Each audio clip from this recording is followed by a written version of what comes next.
Hi girls, welcome to our first lesson of biomechanics. This is a really basic introduction to biomechanics. I'm not getting into any of the biomechanical principles today in depth at all. I'm not really going to speak too much about the badminton smash.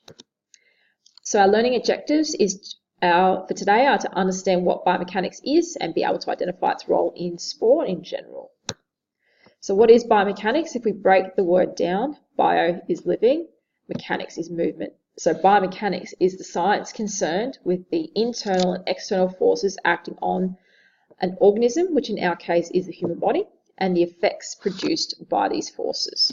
So let's have a look at the biomechanical analysis steps that we will need to take in analysing your performance of the badminton smash. So the first step is that we must be able to state the objective of the skill. We need to know the point of the skill. So for example, the objective of the javelin throw is to make the javelin travel the greatest distance possible while also obeying the rules of the sport, e.g. we can't go over that line, and also the tip of the javelin must be in the ground to be able to take a measurement. It can't just slide horizontally.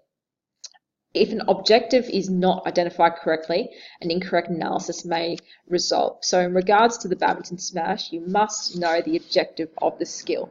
Okay, what is the point of the badminton smash in the game of badminton? Okay, that is a must, and it's the first thing we need to do before we start applying any sort of biomechanical principles to the skill. The next step is observing the skill and at normal speed. It's really, really important that when we're observing a skill for the first time, it should be observed in normal speed.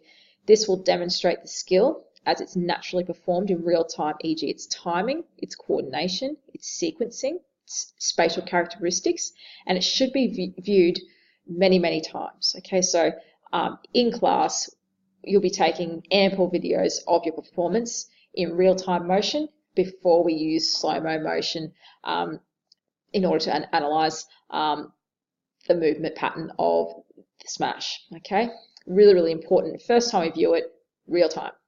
Number three, we need to be able to identify the patterns of movement.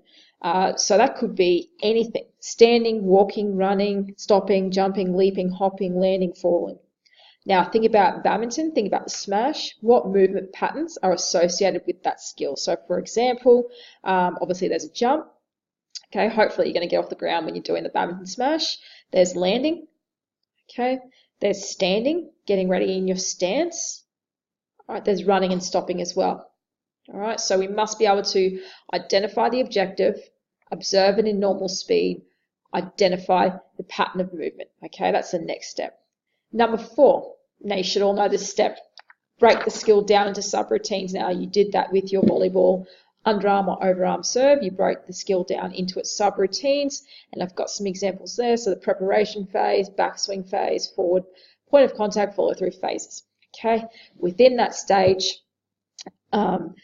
then it comes the next one where you're going to detect the errors. Okay, so it's really, really important that we are able to identify critical elements in a skill. So the technique, the body position. Okay, you need to be able to identify the errors within those subroutines. E.g., you might find that you'll identify a lot of errors in your preparation phase. So your stance is incorrect. Okay, it's too wide. All right. So they're the really, really important steps in the biomechanical analysis, and these are the steps that you'll be applying to the badminton smash. We will do this one in class very soon, and also number three, and our first lessons back, one of your first tasks will be to just video your badminton smash in real-time speed before you get any sort of expert training. Okay, so here's just an example of the subroutines in the badminton smash. Now I've selected 5. You might only have 3. So you might only have the preparation phase, the follow-through phase, and in the middle you might call these things here, so the backswing, forward swing, point of contact, you might call that the execution phase. So I'll say that again: the prep phase, execution phase, follow-through, or you can have 5. Now, when you're looking at these subroutines, you obviously need to be identifying the movement patterns within each phase, e.g. what is happening, what movement patterns are being applied at the point of contact. Okay, are we jumping? Are we standing? Okay, you need to be able to identify the errors.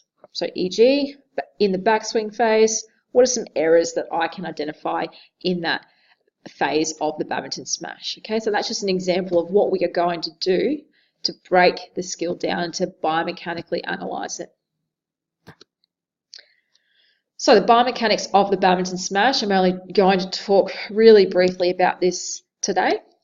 So the smash uses both power and speed. Those two things are absolutely crucial. Okay, you think about it, you cannot perform a badminton smash with no power and speed. It's just not going to go anywhere, and it's not going to achieve the objective of making it difficult for the opponent to return the shot or end the point quickly. So for example, okay, if you're just swinging at about 50% like this, it's really, really easy for the opponent to retrieve that shuttlecock. Okay, whereas example, if you're going to jump, okay, so your power, okay, if you're going to swing that racket through nice and fast, okay, and slam it down really, really hard, very difficult for the opponent to return the shot, and it's probably going to end the point. So I truly believe the purpose of the badminton smash is to end the point quickly. If you think about tennis, a smash in tennis, if you watch a lot of tennis, some of the opponents, when the opposition has a really high ball and they know they're going to go for a smash, sometimes they don't even go for it because they know the point's going to be lost. Okay, so I think it's the same for the badminton. Okay, the purpose is to make life really difficult for the opponent to return the shot, and if you can, end the point. Now, key points in doing that objective, in achieving that objective, is you must get your angles right, and contact needs to be made high above the head. So this term, we're only going to look at 3 biomechanical principles because we just don't have enough time. There are lots out there, but I've selected 3 that I think apply most significantly to the badminton smash. So we'll start with the base of support and center of gravity.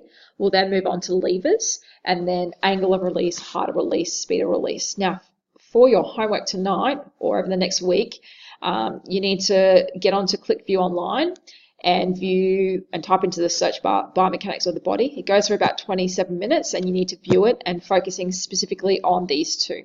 Okay, base of support and levers.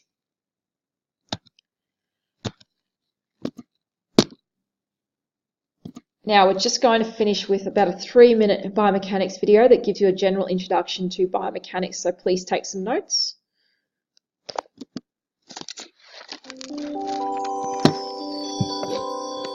Biomechanics is about how the body moves. Coaches use biomechanics to analyze athlete movement, to improve technique and reduce injury risk. 5 important components of biomechanics are motion, force, momentum, levers, and balance.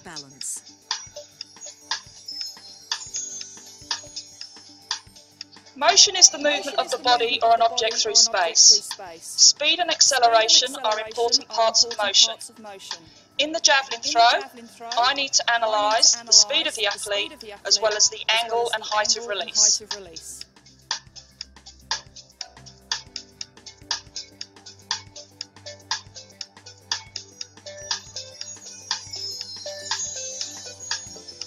Force is a push or pull that causes a person or an object to speed up, slow down, stop, or change direction. When optimal force is required, an athlete needs to move their body parts sequentially. For a striker to hit the ball hard and fast, I look at timing, speed, and angle of the swing, and the point at which they hit the ball.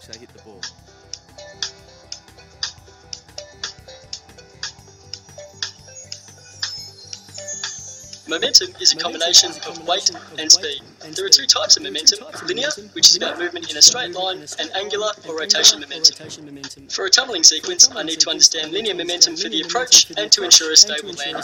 I also need to understand angular momentum to ensure the skill can be completed. Without enough angular momentum, the athlete would under-rotate and miss their landing.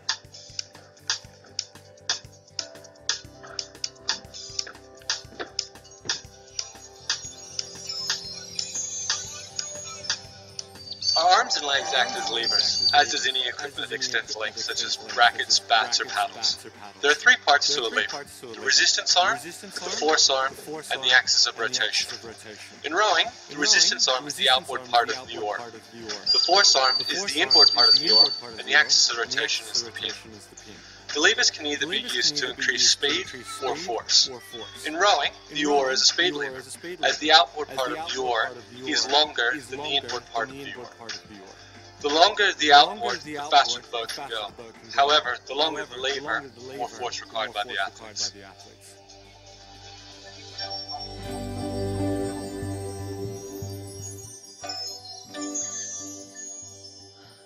Balance is about being stable.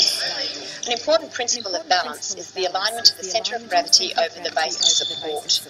Balance is influenced by the width of the base of support, the height and motion of the centre of gravity, and the weight of the person. Having good balance is important for the many skills of basketball, such as setting screens, playing defence, changing direction, and shooting the ball.